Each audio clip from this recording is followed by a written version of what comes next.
क'क्राझारावबो दिनै उदांस्रि सान फालिनाय जायो। दिनै हादोरा 80थि उदांस्रि सान फालिबाय आरो क'क्राझारावबो 80थि उदांस्रि साननि माहारियारि फिरफिला बिरहोबाय बिटिसिनि गाहाय मावफुं सोद्रोमा हाग्रामा महिलारिया। क'क्राझार सरकारि गोजौसिन गेजेरारि आरो थांखि गोबां फरायसालिनि गेलेग्रा फोथाराव जिल्ला खुंथायनि दैदेननायाव मिरुआरियै फालियो उदांस्रि सान। फालिथायनि नुजाथिनानै 80थि उदांस्रि साननि माहारियारि फिरफिला बिरहोयो बिटिसिनि गाहाय मावफुं सोद्रोमा हाग्रामा महिलारिया। बेनि अनगायैबो बिथाङा फरायसुला फरायसुलि एनसिसि आरो रैखाथि पुलिसनि पेरेडनि सालामा जागोन। हाबाफारियाव हाग्रामा महिलारिया बिटिसिनि रायजोफोरखौ थांखिनानै गोनां बिबुंसार लाखियो।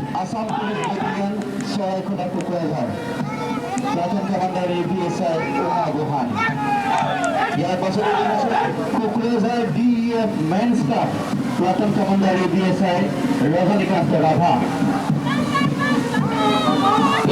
Kukurajar DEF Women's Club Platoon Commander WSI Sangita Kolita.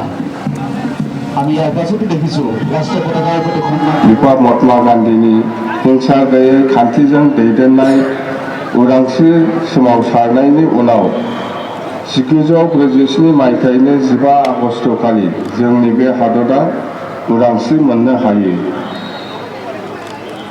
बे जोहोलाव आरो जोहोलावजोफोरखौ जोहोलावजोफोराबो गावसोरनि जिउखौ बावलांदोंमोन।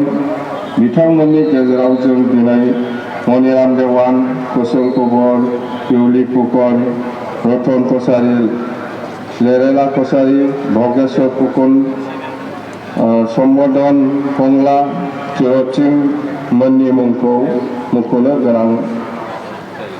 हायो। बिथांमोननि जिउ बावसोमनायनि गेजेरजों जों दिनै जोंनि उदांस्रिखौ मोननो हायो आरो बिनि जाउनाव जों उदां भारतनि उदां नोगोरारि जानो हायो।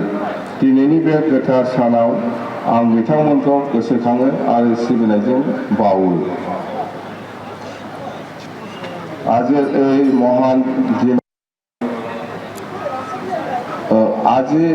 মহান